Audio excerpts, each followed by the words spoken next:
मैं शशि सिडाना स्वागत करता हूं आपका आपके अपने YouTube channel chemistry and GK Shashi Sidana पर।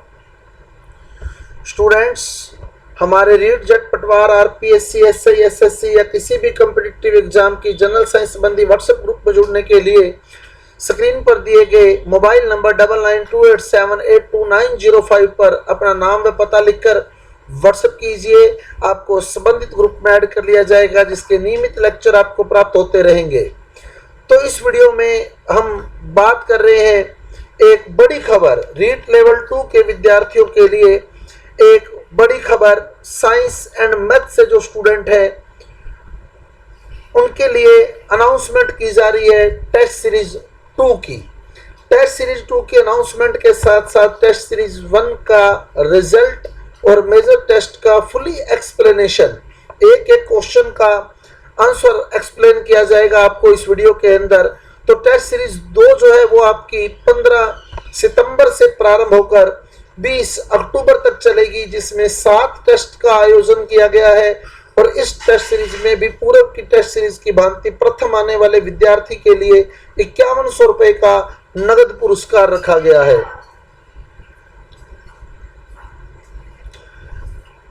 अब बात करें हम दूसरा जो इंपॉर्टेंट न्यूज है इस टेस्ट सीरीज में, इस वीडियो के अंदर आपके लिए प्रथम टेस्ट सीरीज के result announcement and explanation of major test की।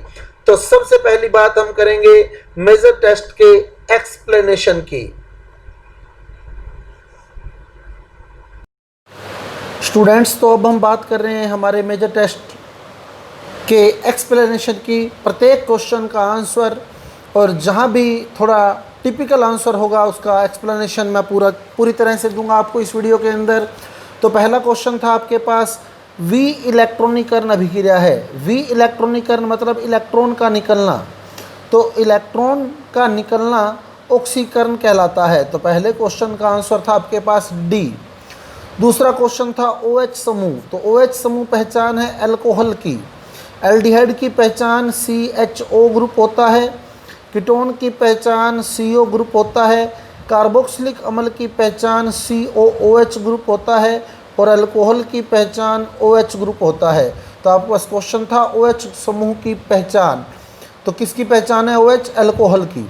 फिर तीसरा क्वेश्चन था आपके पास, निम्न में से वह यौगिक जो CnH2n+2 सूत्र का पालन करता है। तो CnH2n+2 सूत्र सामान्य सूत्र है एल्केन का। तो एल्केन यानी एल्क प्लस एन, तो जिसका अनुलग्न एन होगा वो इसका आंसर है। तो ब्यूटेन में पहले ऑप्शन में ही आपके पास अनुलग्न एन मिल रहा है, तो इसका करेक्ट आंसर था ब्यूटेन। अगला क्वेश्चन था भारी तेल का अंश है। चौथा क्वेश्चन आपके पास भारी तेल का अंश है। तो भारी तेल का अंश पेट्रोल देखें तो कच्चे नफ्ते का अंश होता है पेट्रोल, कच्चा नफ्ता। केरोसिन तेल की फॉर्म में होता है। वैसलीन अवशेषी तेल का अंश है। और डीजल जो है वो भारी तेल का अंश है।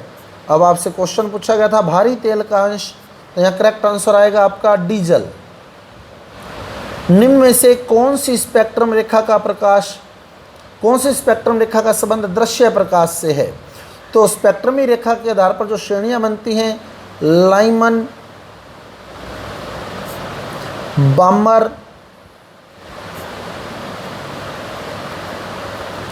पाश्चन, ब्रैकेट,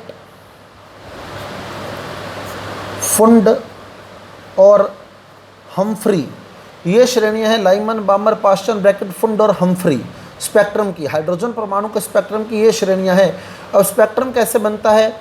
जब इलेक्ट्रॉन किसी भी उच्च ऊर्जा स्तर से निम्न ऊर्जा स्तर में आता है, यानी N2 से N1 में आता है, जहाँ N2 उच्च ऊर्जा स्तर है और N1 निम्न ऊर्जा स्तर है।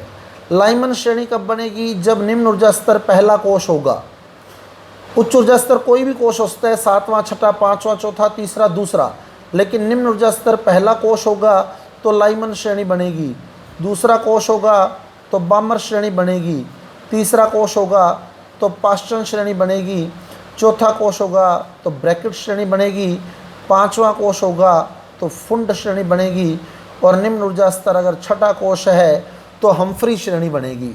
उच्च ऊर्जा स्तर कोई सा भी कोश हो सकता है, लेकिन निम्न ऊर्जा स्तर आपके पास पहला कोश निम्न ऊर्जा स्तर के रूप में है तो लाइमन श्रेणी बनेगी।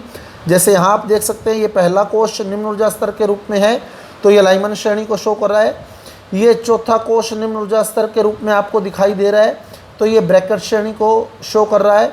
ये दूसरा कोश आपको निम्न ऊर्जा स्तर में दिखाई दे रहा है तो ये बामर श्रेणी को शो कर रहा है, और ये तीसरा कोश आपको निम्न ऊर्जा स्तर के रूप में दिखाई दे रहा है तो ये पाश्चन श्रेणी को शो कर रहा है। क्लियर। लाइमन श्रेणी जो होती है वो पराबैंगनी प्रकाश से संबंधित है, बामर दृश्य प्रकाश से संबंधित है, और बाकी सारी जो हैं वो अवरक्त प्रकाश से संबंधित हैं। अब आपके पास क्वेश्चन था दृश्य प्रकाश का, तो दृश्य प्रकाश से संबंधित है बामर, तो बामर का यहाँ ऑप्शन आपके पास सी। तो यहाँ पांचवें क्वेश्चन का आपके पास जो ऑप्शन आएगा वो आएगा सी। छठा क्वेश्चन देखें तो एक सजातीय श्रेणी के दो क्रमागत यौगिकों में अणुभार में कितना अंतर होता है। दो क्रमागत यौगिकों के अणुभार में कितना अंतर होता है। सजातीय श्रेणी जैसे देखें एल्केन, जितने भी एल्केन हैं जैसे मेथेन, एथेन, प्रोपेन, ब्यूटेन, वो एक सजातीय श्रेणी के यौगिक हैं। ऐसे ही एल्कीन भी एक सजातीय श्रेणी है, ऐसे ही एल्काइन भी एक सजातीय श्रेणी है। अब दो क्रमागत यौगिक लेने हैं, जैसे ब्यूटेन और पेंटेन ले लो, यहाँ चाहे एथीन और प्रोपीन ले लो, दो क्रमागत यौगिक, क्रमागत मतलब कंटिन्यू। जैसे अब मैं यहाँ एथेन और प्रोपेन का एग्जाम्पल ले रहा हूँ, मान लो तो एथेन का सूत्र क्या होता है C2H6, प्रोपेन का C3H8। अब दोनों में डिफरेंस देखें तो इसमें कितने कार्बन है 2, इसमें कितने कार्बन है 3, तो कितने कार्बन का फर्क आया 1 कार्बन का। अब हाइड्रोजन का फर्क देखें तो यहाँ कितने H हैं 6, यहाँ कितने H हैं 8, तो कितने हाइड्रोजन का फर्क आया 2 हाइड्रोजन का। तो दो क्रमागत एक सजातीय श्रेणी के दो क्रमागत यौगिकों में CH2 समूह का अंतर होता है। अब एल्कीन देखें तो एल्कीन का सूत्र देखें, जैसे मान लो मैं प्रोपीन लिखूं तो C3H6 है, ब्यूटीन लिखूं तो C4H8 है। अब डिफरेंस निकालो तो 1 कार्बन और 2 हाइड्रोजन का फर्क है। तो कोई किसी भी सजातीय श्रेणी के दो क्रमागत यौगिक अगर आप देखेंगे तो उसमें CH2 का अंतर होगा, समूह में CH2 का अंतर है। अब हमारा क्वेश्चन है अणुभार में अंतर पूछा हुआ है, तो कार्बन का परमाणु भार होता है 12 प्लस हाइड्रोजन का परमाणु भार होता है 1, हाइड्रोजन है कितने 2, तो 2, तो टोटल कितना अंतर आ गया 14 का। तो यानी एक सजातीय श्रेणी के दो क्रमागत यौगिकों में 14 इकाई का अंतर होता है। तो ये आपके पास पहले 6 क्वेश्चन। अब आगे चले हम 7वें क्वेश्चन पर, तो बात कर रहे हैं हम 7वें क्वेश्चन की।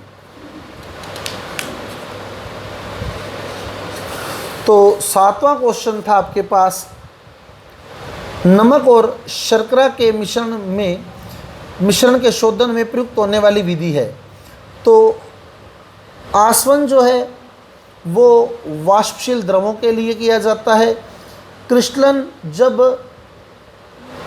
ठोस यौगिकों और विलायक में विलेयता भिन्न भिन्न हो, तो नमक और चीनी दो ऐसे यौगिक हैं जिनकी विलायक में विलेयता भिन्न भिन्न होती है। नमक पानी में जल्दी घुल जाता है, चीनी थोड़ा टाइम लेती है घुलने में। तो जब क्रिस्टल बनाने लगेंगे तो चीनी के क्रिस्टल पहले बन जाते हैं और नमक के क्रिस्टल बाद में बनते हैं। अतः इनका शोधन जो होता है वो क्रिस्टलन विधि से किया जाता है। फिर यदि जल पर बाह्य दाब बढ़ा दिया जाए तो उसका क्वथनांक 100 डिग्री सेंटीग्रेड से अधिक हो जाएगा। ऐसा क्यों? हमने एक टॉपिक पढ़ा था निम्न दाब पर आसवन।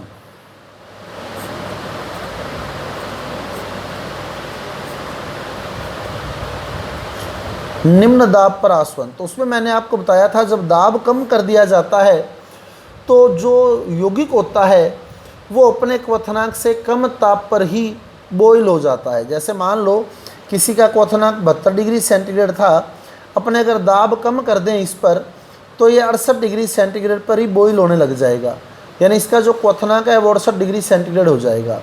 और अगर दाब बढ़ा दें तो इसका क्वथनांक बढ़ जाता है, सपोज कि 78 डिग्री सेंटीग्रेड हो गया।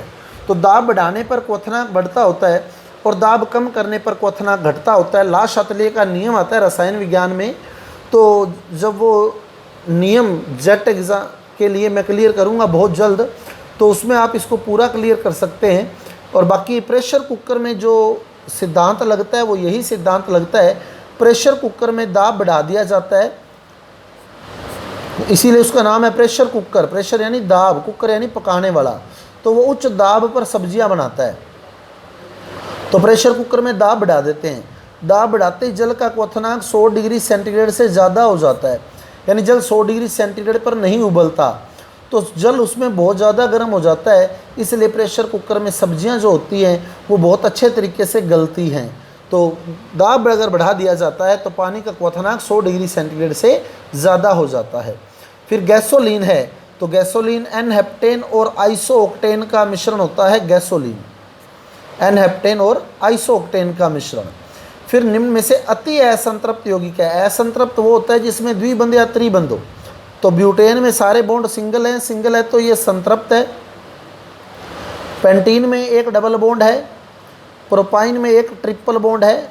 बेंजीन अगर देखें तो बेंजीन में 3 द्विबंध हैं, 1 2 3, अतः बेंजीन जो है वो अति असंतृप्त यौगिक है। उसके बाद फ्रियोन 113 का सूत्र है, फ्रियोन 113 का सूत्र है। तो फ्रियोन मैंने आपको बताया था, फ्रियोन जो होता है XYZ होता है, XYZ, जहाँ X क्या है कार्बन की संख्या -1, Y क्या है हाइड्रोजन की संख्या +1, और Z क्या है ZF की संख्या, ZF की संख्या। अब पहला ऑप्शन देखें तो इसमें कार्बन कितने दिख रहे हैं आपको 2, तो कार्बन में से 1 कम कर दें, 2 - 1 1। अब पहले ऑप्शन में वापस हाइड्रोजन देखें तो हाइड्रोजन इसमें नहीं दिख रहा आपको, यानी हाइड्रोजन 0 है, तो 0 + 1 1, और Z होता है F की संख्या। F कितने दिख रहे हैं 3, तो F 3, तो इसका 113 सोल्व हुआ है हमारे पास, फ्रियोन 113। XYZ की वैल्यू हमें निकालनी होती है। अब चले C2F3Cl3 पे, इसको भी थोड़ा क्लियर कर लें। तो कार्बन कितने हैं 2, 2 - 1 1, हाइड्रोजन कितने हैं इसमें है ही नहीं, तो हाइड्रोजन 0, 0 + 1 1, और Z होता है F की संख्या। F कितने हैं इसमें 3, तो 3, तो इसका भी सोल्यूशन 113 आया है। यहाँ देखें तो F 2 है, तो Z की जगह 2 आएगा, तो Z की जगह 2 आएगा तो इसके लास्ट वाला डिजिट तो 2 आएगा, जबकि यहाँ लास्ट वाला डिजिट 3 है, तो ये वैसे गलत हो गया। इसमें भी F 2 है, तो ये भी गलत हो गया, क्योंकि लास्ट वाला डिजिट देख लें पहले, F 2 है, तो F 2 है, तो Z की जगह 2 आ गया, Z की जगह 2 आ गया, तो लास्ट डिजिट यहाँ 3 शो हो रहा है, जबकि इनमें लास्ट डिजिट 2 बनेगा। तो अब ये भी गलत हो गया, ये भी गलत हो गया। अब ऑप्शन बचे 2, फ्रियोन 113, फ्रियोन 113। अब करेक्ट कौन सा है दोनों में से? फ्रियोन जो होता है वो एल्केन का व्युत्पन्न होता है। जब मैंने आपको ये टॉपिक करवाया था तब भी मैंने आपको बहुत गौर से पढ़ने को कहा था कि ध्यान रखना हमेशा कि फ्रियोन एल्केन का व्युत्पन्न होता है। तो एल्केन में अगर हम फार्मूला देखें तो अगर कार्बन 2 है तो H6 होते हैं, H6 होते हैं, तो 2 कार्बन के साथ 6 H लगते हैं एल्केन में। एथेन का फार्मूला है C2H6, यानी हमने 6H का प्रतिस्थापन करना है। तो जब हम 6H का प्रतिस्थापन करेंगे तो उसकी जगह 6 ही परमाणु लगेंगे। 6H का प्रतिस्थापन करेंगे तो 6 ही परमाणु लगेंगे। अब आप देखें इसमें F कितने लगा दिए 3, और Cl कितने लगा दिए 4, यानी टोटल कितने परमाणु लगा दिए 7 परमाणु लगा दिए इसने 2 कार्बन के साथ, जबकि 2 कार्बन के साथ 6 परमाणु जुड़ते हैं, इसलिए ये पहला ऑप्शन गलत है। यहाँ देखें F कितने हैं 3, Cl कितने हैं 3, तो टोटल कितने हुए यहाँ भी 6, तो यहाँ 6H को प्रतिस्थापित किया है 3F और 3Cl से, तो ये बिल्कुल करेक्ट है। हाइड्रोजन का प्रतिस्थापन फ्लोरीन और क्लोरीन द्वारा किया जाता है तो फ्रियोन बनता है। अब 6H का प्रतिस्थापन 7 परमाणुओं से नहीं हो सकता, इसलिए पहला ऑप्शन जो है वो गलत है। तो ये आपके 11th क्वेश्चन का आंसर आएगा सी। अब चलते हैं आगे 12th क्वेश्चन की ओर।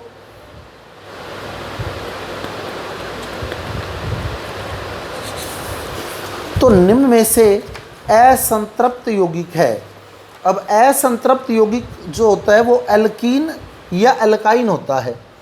तो पहला ऑप्शन देखें C4H10 एल्केन को बता रहा है, एल्केन संतृप्त है। C5H12 ये भी एल्केन को बता रहा है, संतृप्त है। C3H4 फार्मूला है एल्काइन का, प्रोपाइन का, तो ये असंतृप्त है सी। निम्न में से अपचयन के लिए सत्य नहीं है। ऑक्सीजन का त्याग बिल्कुल अपचयन कहलाता है। धनावेश की कमी अपचयन कहलाती है।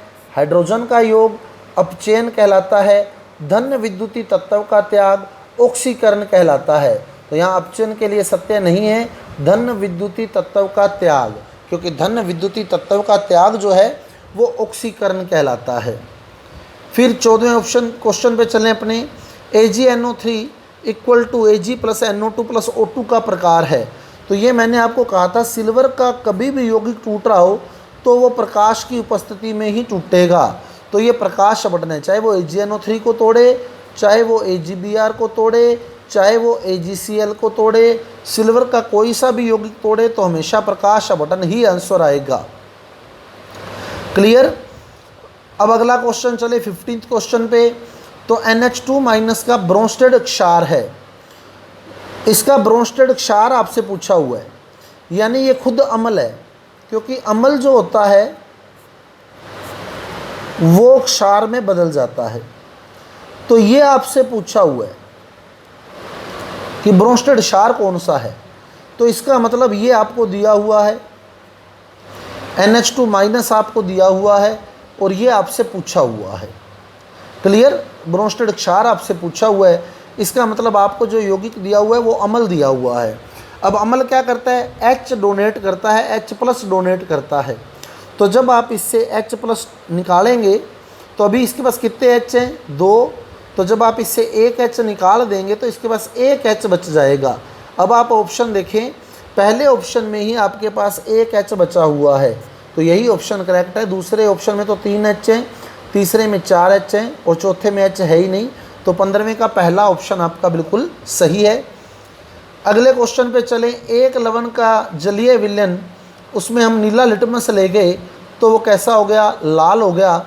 तो यानी वो अम्ल का जो लवण का जो जलीय विलयन है वो अम्लीय है, क्योंकि अम्ल जो होते हैं वो नीले लिटमस को लाल कर देते हैं।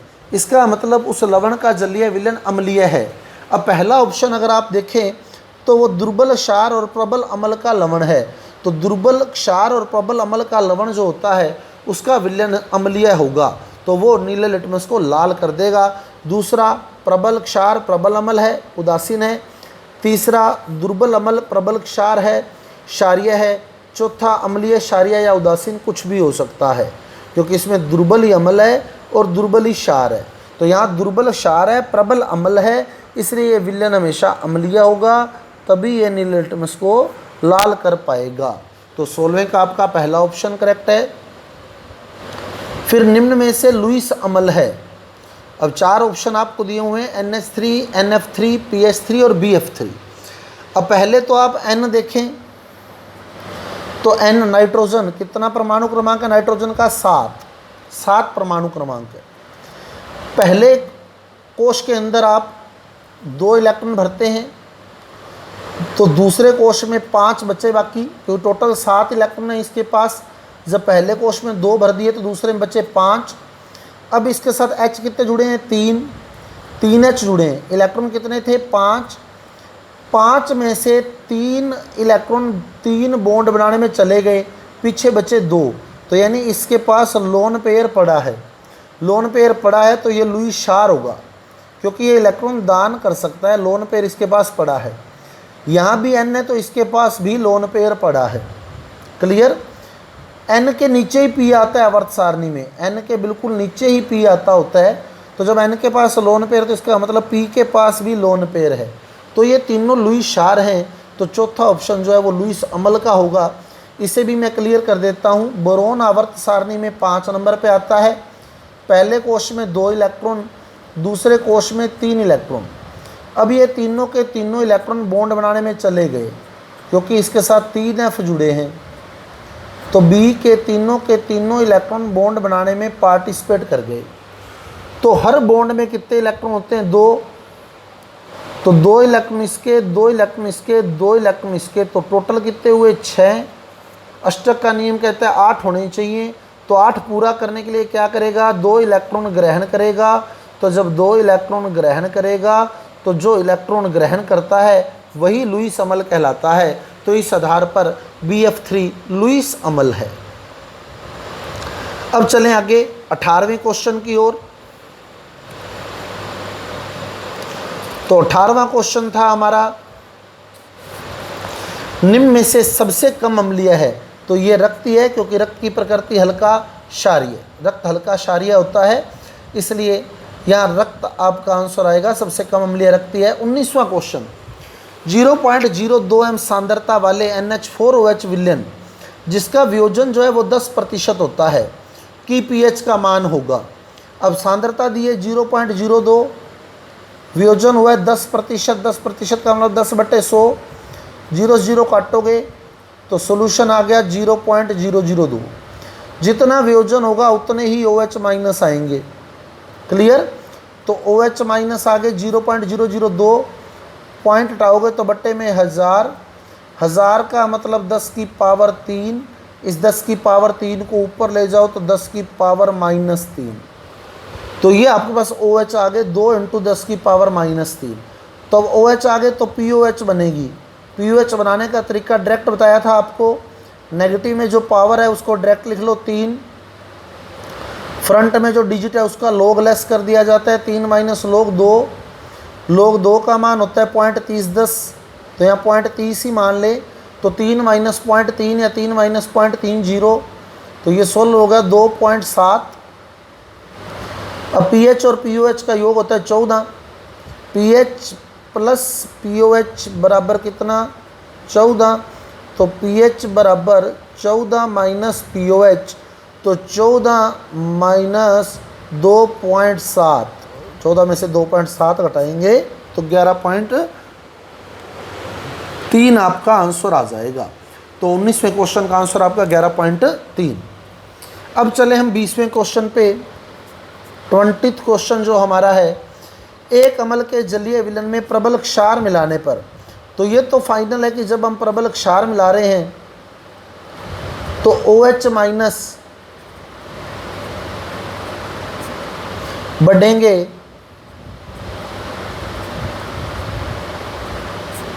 और H प्लस घटेंगे। अब ये तो फाइनल हो गया कि जब हमने प्रबल क्षार मिलाया है तो OH माइनस बढ़ेंगे और H प्लस घटेंगे। तो यहाँ H प्लस की सांद्रता में परिवर्तन ही हमारे से पूछा गया है। तो यहाँ H प्लस घटेंगे, तो ये ऑप्शन गलत हो गया, ये ऑप्शन भी गलत हो गया। अब जितना pH में परिवर्तन होता है, जितना pH में 1 इकाई का परिवर्तन होता है, तो हाइड्रोजन आयन की सांद्रता में 10 गुना परिवर्तन होता है। तो यहाँ pH में कितने का परिवर्तन हुआ? 2 का। तो 10 × 10 यानी 100 गुना परिवर्तन होगा, और 100 गुना H प्लस घटेंगे तो 100 गुना की कमी होगी। क्लियर?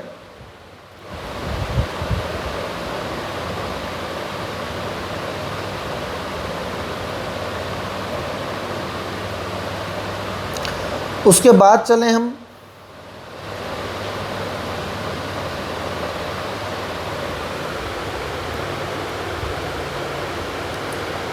H की द्वितीय उत्तेजित अवस्था तथा He प्लस की द्वितीय उत्तेजित अवस्था में बोहर त्रिज्या का अनुपात है। तो H की द्वितीय उत्तेजित अवस्था है तो कक्षा हो गई तीसरी, He प्लस की भी द्वितीय उत्तेजित अवस्था है तो इसकी भी कक्षा हो गई तीसरी। अब अपने पास त्रिज्या का अनुपात लेना है अपने, तो R1/R2 कर दिया मैंने। 0.529 × n², कक्षा तीसरी है तो 3 का स्क्वायर बटे Z होता है परमाणु क्रमांक। तो पहले हाइड्रोजन है तो हाइड्रोजन का परमाणु क्रमांक 1 बटे 0.529 × n², तो कक्षा इसकी भी तीसरी है तो 3 का स्क्वायर बटे परमाणु क्रमांक। तो हीलियम का परमाणु क्रमांक होता है 2। 3 स्क्वायर से 3 स्क्वायर कैंसिल हो गया, 2 चला जाएगा ऊपर, तो उत्तर आ गया अपना 2/1 यानी 2:1। तो ये हमारा आंसर आ गया 2:1। अगला चले हम परमाणु मॉडल से संबंधित वैज्ञानिक नहीं है जेम्स चैडविक, क्योंकि नील्स बोर ने परमाणु मॉडल दिया था, थॉमसन ने भी परमाणु मॉडल दिया था, रदरफोर्ड ने भी परमाणु मॉडल दिया था।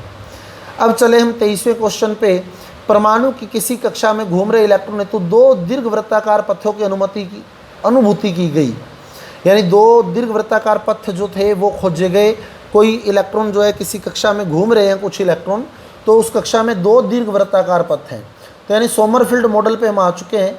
तो सोमरफील्ड ने कहा था किसी भी कक्षा में एक वृत्ताकार पथ होता है, साथ में कुछ दीर्घवृत्ताकार पथ होते हैं। तो एक वृत्ताकार तो होता ही होता है, तो इसने बता दिया कितने दीर्घवृत्ताकार हैं, 2। तो एक वृत्ताकार प्लस 2 दीर्घवृत्ताकार पथ हैं। तो टोटल कितने पथ हो गए, 3। तो 3 पथ हो गए, तो यानी ये तीसरी कक्षा हो गई। तीसरी कक्षा हो गई, तो तीसरी कक्षा में इलेक्ट्रॉन की अधिकतम संख्या आप 2n स्क्वायर सूत्र से निकाल लें। तो 2 × 3 का स्क्वायर यानी 2 × 9, तो 2 × 9 आप करेंगे तो 18 आपका आंसर आ जाएगा। तो तीसरी कक्षा में अधिकतम 18 इलेक्ट्रॉन होते हैं। तो ये आपका आंसर आ गया 23rd क्वेश्चन का। अब चले हम आगे 24th क्वेश्चन की ओर कि 24th क्वेश्चन हमारा क्या था। तो 24th क्वेश्चन था हमारा परमाणु की m कक्षा में घूम रहे इलेक्ट्रॉन का कक्षीय कोणीय संवेग है। तो कक्षीय कोणीय संवेग का सूत्र होता है NH/2π। अब कक्षा कौन सी गई उसने, m। तो पहली कक्षा होती है k, दूसरी l, तीसरी m। तो m तीसरी कक्षा है, तो n की जगह आप 3 पुट करेंगे तो 3h/2π। तो ये ऑप्शन आपके पास नहीं थे किसी भी ऑप्शन में ये ऑप्शन नहीं था 3h/2π। लेकिन आप देखें 6h/4π ऑप्शन है, तो इसको काटेंगे तो 3/2 ही बनेगा। अतः आपका यहाँ सेकंड ऑप्शन करेक्ट आएगा बी। फिर निम्न में से भिन्न युग्म है। तो पहले में न्यूट्रॉन देखें 14 - 6 8 न्यूट्रॉन, 15 - 7 8 न्यूट्रॉन, तो दोनों सम न्यूट्रॉनिक हैं। 13 - 6 7 न्यूट्रॉन, 14 - 7 7 न्यूट्रॉन, दोनों सम न्यूट्रॉनिक है। 12 - 6 6 न्यूट्रॉन, 14 - 7 7 न्यूट्रॉन, तो इनके न्यूट्रॉन भिन्न है, अतः ये युग्म भिन्न है, सम न्यूट्रॉनिक श्रेणी में नहीं आता। 26वां क्वेश्चन था वर्ग में ऊपर से नीचे जाने पर परमाणु क्रमांक बढ़ता है, यह निम्न में से यह तथ्य किस पर लागू नहीं होता। तो एल्यूमिनियम से गैलियम की ओर जाते हैं तो आकार में कमी आती है। द्रवित धातु ब्रोमीन है, बहुत से स्टूडेंट ने या मरकरी आंसर किया है, तो थोड़ा गौर रखें, मरकरी धातु है, ब्रोमीन है धातु है, तो आपका क्वेश्चन द्रवित धातु था, तो यहाँ करेक्ट आंसर जो है वो ब्रोमीन आएगा। फिर आसवन है, तो आसवन में पहले हम क्या करते हैं, पहले वाष्पन करते हैं द्रव का, फिर संघनन करके वापस उसको द्रव में बदल लेते हैं, तो यहाँ सेकंड ऑप्शन आपका करेक्ट आएगा। फिर बल्लभ के तंतु किस धातु के बने होते हैं, टंगस्टन के। फिर अगला क्वेश्चन आवर्त सारणी में सर्वाधिक ऑक्सीकरण अवस्था दर्शाने वाला तत्व ओस्मियम है, +8। अधिकतम ऑक्सीकरण अवस्था है ओस्मियम की, +8। तो ये 30 क्वेश्चन हो गए आपके। अब चलते हैं हम 31वें क्वेश्चन की ओर।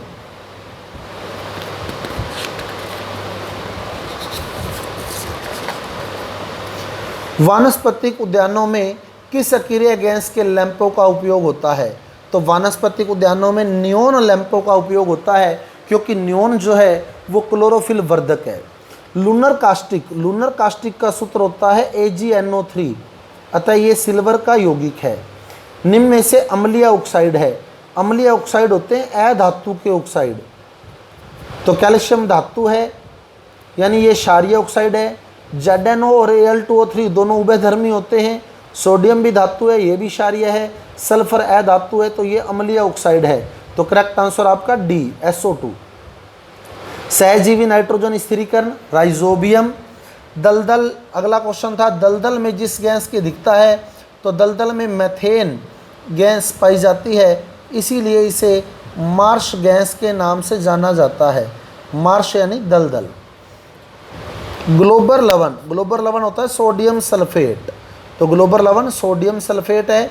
जिप्सम यौगिक है, तो जिप्सम का सूत्र होता है CaSO4.2H2O, अतः जिप्सम जो है वो कैल्शियम का यौगिक है। फिर अगला क्वेश्चन था He+ की द्वितीय उत्तेजित अवस्था तथा तृतीय उत्तेजित अवस्था में बोहर त्रिज्या का अनुपात। जब द्वितीय उत्तेजित अवस्था है तो कक्षा हो जाएगी तीसरी, तृतीय उत्तेजित अवस्था है तो कक्षा हो जाएगी चौथी। अब आप फार्मूला लगा दें R1/R2, तो 0.529 इंटू कक्षा कौन सी है तीसरी, यानी 3 का स्क्वायर बट्टे परमाणु क्रमांक कितना है हीलियम का 2 बट्टे 0.529 कक्षा कौन सी है चौथी, यानी 4 का स्क्वायर बट्टे हीलियम ही है, तो हीलियम का परमाणु क्रमांक कितना है 2, तो 0.529 से 0.529 कट, 2 से 2 कट, तो ये 3 का स्क्वायर 9 और 4 का स्क्वायर 16, तो 9/16 यानी 9:16, तो करेक्ट आंसर आपका आएगा बी। तो ये आपके 37 क्वेश्चन हम सोल्व कर चुके हैं। अब चलते हैं 38 नंबर क्वेश्चन की ओर।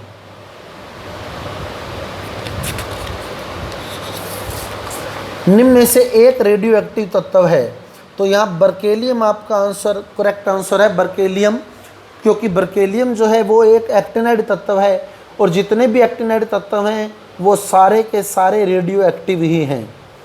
फिर सिल्वर का परमाणु क्रमांक है, सिल्वर जो है वो कॉपर के नीचे आता है, कॉपर सिल्वर और फिर गोल्ड, तो कॉपर का परमाणु क्रमांक है कितना 29, 18 और जोड़ दें तो 29 में 18 जोड़ेंगे तो 47 सिल्वर का परमाणु क्रमांक आ जाएगा।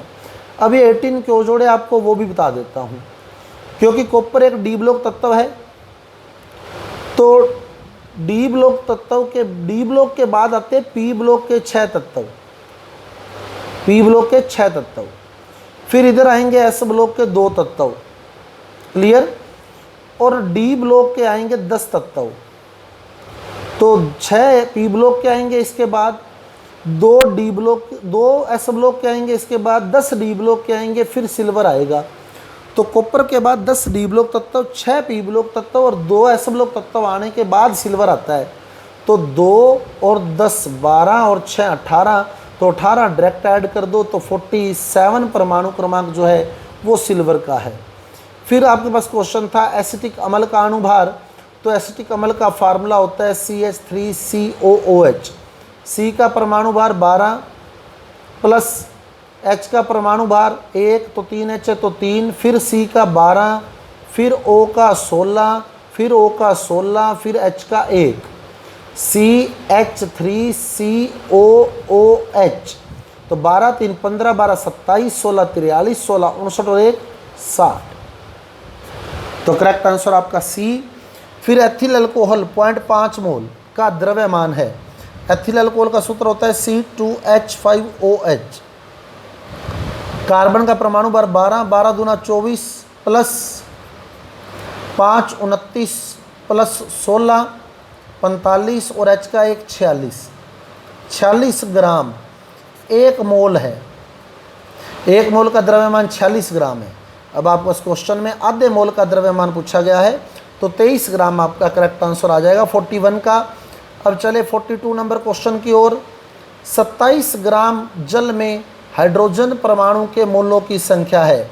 42 नंबर क्वेश्चन, 27 ग्राम जल में हाइड्रोजन परमाणु के मोलों की संख्या है, तो जल का सूत्र H2O, अणुभार कितना है 18, यानी 18 ग्राम में अगर हाइड्रोजन के मोल देखें तो 2 मोल हैं, तो 18 ग्राम में कितने हैं 2 मोल, तो 1 ग्राम में कितने होंगे 2/18, तो 27 ग्राम में कितने होंगे 2/18 इंटू 27, काट लें 9 दूनी 18 9 3 27, 2 से 2 कट गया, तो 3 मोल हाइड्रोजन है यह।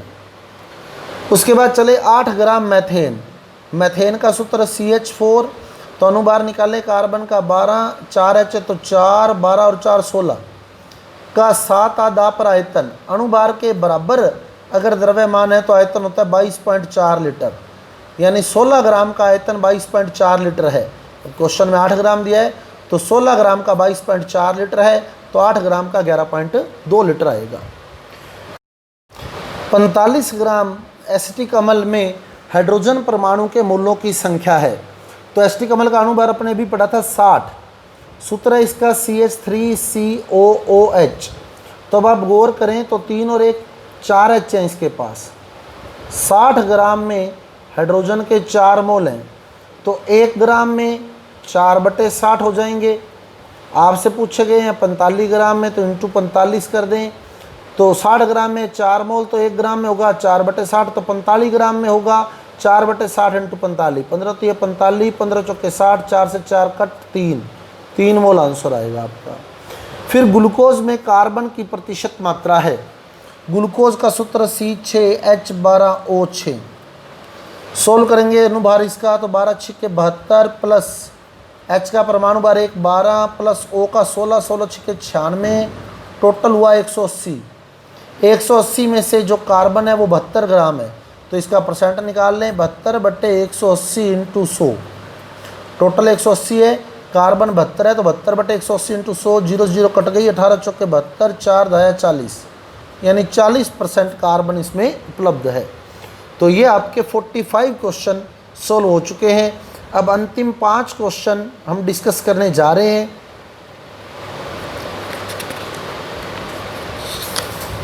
आधुनिक आवर्त सारणी में पी ब्लॉक से संबंधित वर्ग संख्या है, तो पी ब्लॉक 13वें से 18वें वर्ग में है। परमाणु की एम यानी तीसरी कक्षा हेतु द्विगंशी क्वांटम संख्याएं, तो द्विगंशी क्वांटम संख्याएं जो होती हैं वो 0 से लेके n-1 तक होती हैं। तो 0 से लेके 3-1 तक, क्योंकि कक्षा जो है तीसरी है तो n कक्षा ही होती है, यहाँ तीसरी है, तो 0 से 3-1 तक यानी 0 से 2 तक, तो 0 से 2 तक आपका ऑप्शन 0 1 2। निम्न में से पाउली के नियम का पालन नहीं करता, तो पाउली ने कहा था चारों क्वांटम संख्याएं सेम नहीं हो सकती, जबकि यहाँ दोनों इलेक्ट्रॉन क्लॉकवाइज हैं, अतः इसकी चारों क्वांटम संख्याएं सेम हो जाएंगी, तो ये पाउली के नियम का पालन नहीं कर रहा।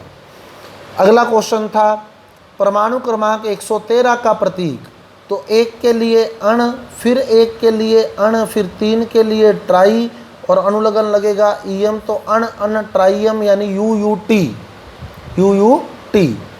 अब चले हम लास्ट क्वेश्चन था हमारे पास SnCl2 plus CuCl2 equal to SnCl4 plus Cu2Cl2 हेतु सत्य है। तो इस समीकरण में हम Sn से Sn की ओर एरो लगा दें, Cu से Cu की ओर एरो लगा लें। अब हम देख रहे हैं कि SnCl2 का ऑक्सीकरण हुआ है, तो जिसका ऑक्सीकरण होता है वो अपचायक होता है, तो यहाँ SnCl2 अपचायक है। तो चारों ही ऑप्शन में आप देखें तो जो SnCl2 अपचायक है वो ऑप्शन करेक्ट होगा। तो दूसरा देखें CuCl2 का अपचयन हुआ है, तो जिसका अपचयन होता है वो ऑक्सीकारक होता है, तो CuCl2 ऑक्सीकारक है, जबकि इस ऑप्शन में Cu2Cl2 दिया है, इसलिए ये गलत हो गया। CuCl2 आपका करेक्ट आंसर है। तो ये 50 क्वेश्चन का सॉल्यूशन आपके पास आ चुका है। अब बात करते हैं हम हमारे ऑल ओवर टेस्ट सीरीज में टॉपर स्टूडेंट की। जो ऑल ओवर टेस्ट सीरीज में टॉपर स्टूडेंट रहा है उसका नाम मैं अनाउंस करने जा रहा हूं, तो चलिए आगे।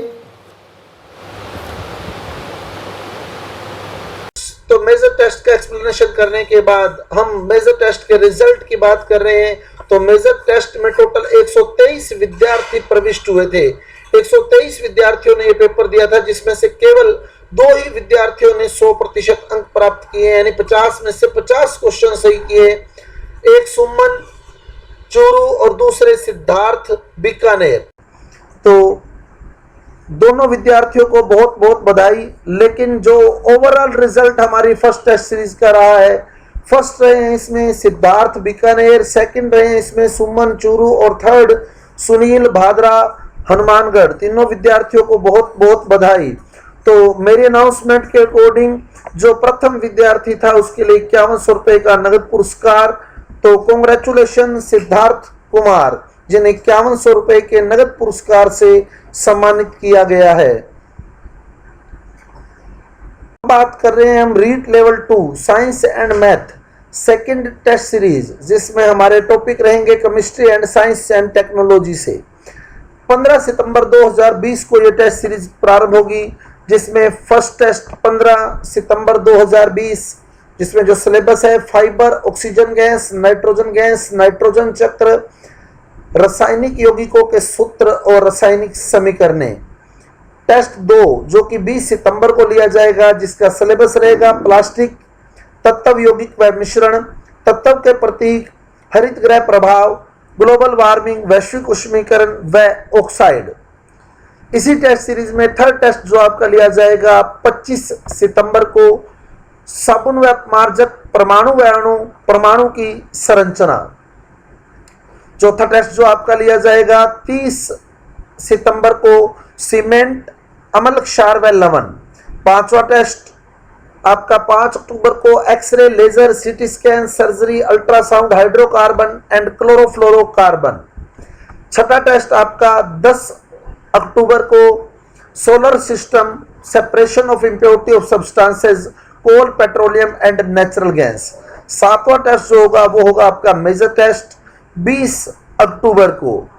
और इस टेस्ट सीरीज में जो सबसे इंपॉर्टेंट बात है वो मैं बता दूं आपको, प्रथम टेस्ट सीरीज के सफल आयोजन के बाद 15 सितंबर 2020 से प्रारंभ होने वाली सेकंड टेस्ट सीरीज में जो प्रश्न दिए जाएंगे आपको, प्रत्येक टेस्ट के प्रश्न पहले वाली टेस्ट सीरीज के प्रश्नों से 50% प्रश्न जो होंगे वो रिपीट किए जाएंगे, ताकि नए प्रश्नों के साथ साथ आपके पुराने प्रश्नों का दोहरान भी संभव हो सके। और द्वितीय टेस्ट सीरीज में भी फिर मैं अनाउंस कर दूं, प्रथम टेस्ट सीरीज की तरह प्रथम रैंक प्राप्त करने वाले विद्यार्थी को 5100 रुपए का नगद पुरस्कार दिया जाएगा। और इसमें सबसे बड़ी बात जो रहेगी, 6 से 7 बजे के बीच ही आपका पेपर होगा। उसके बाद यदि आप कोई आंसर शीट मुझे भेजते हैं तो वो उसे स्वीकार नहीं किया जाएगा। आगामी भविष्य में होने वाली रीट की शुभकामनाओं के साथ धन्यवाद। तो कल मिलते हैं अपने नेक्स्ट वीडियो के अंदर। Thank you.